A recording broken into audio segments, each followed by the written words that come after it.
One of the things that was really funny for me after spending some time living in an ancient redwood was listening to all these corporate heads and government officials and even larger organizations talking about the various ways we need to manage our forests.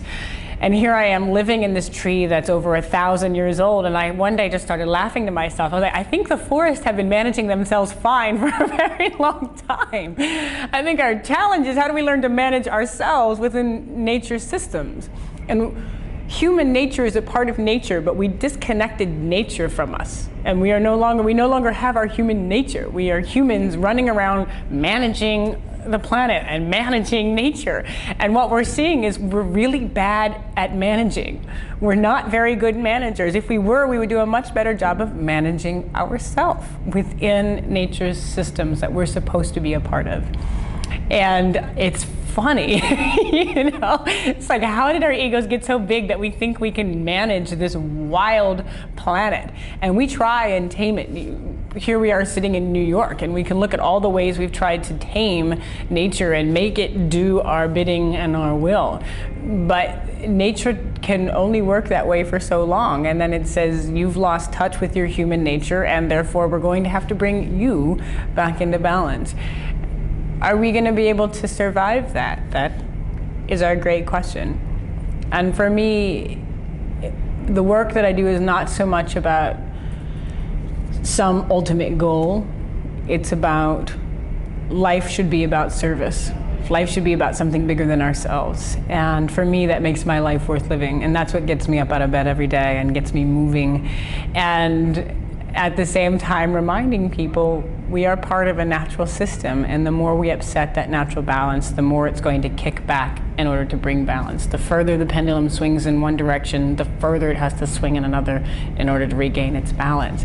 So we have to try and, in an inspiring, hope-filled way, start bringing that pendulum back so that the crisis pendulum hopefully won't hit as hard. It's really interesting when I get asked questions about faith and hope and is it possible. None of those really resonate for me because it's so, who's to say? I don't have a crystal ball that tells me what 20 years from now is going to look like, or 50 years, or 100 years from now. The only crystal ball I have is right here, right now, and who am I being in this moment? I cannot hope to change the rest of the world if I am not, in this moment, being the best example of the world I want to live in. And my focus is more about how do I hold myself accountable to the vision of the world I want to live in. And it doesn't mean that it's all about me or that I can do it alone. But it is about, I cannot hope to transform the world around me if I am not a living example.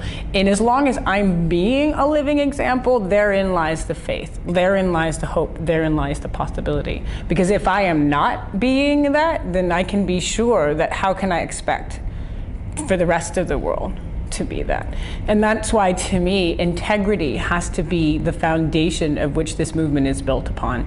And that if we don't have integrity, we need to spend less time talking about it and more time holding ourselves accountable, because integrity is the integral foundation from which we can hope to build.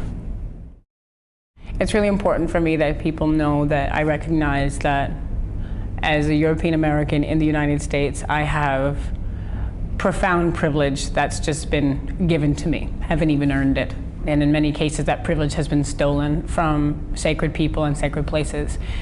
And I acknowledge that in my conversation, that even in my words, there's an inherent privilege that I'm speaking through and living through.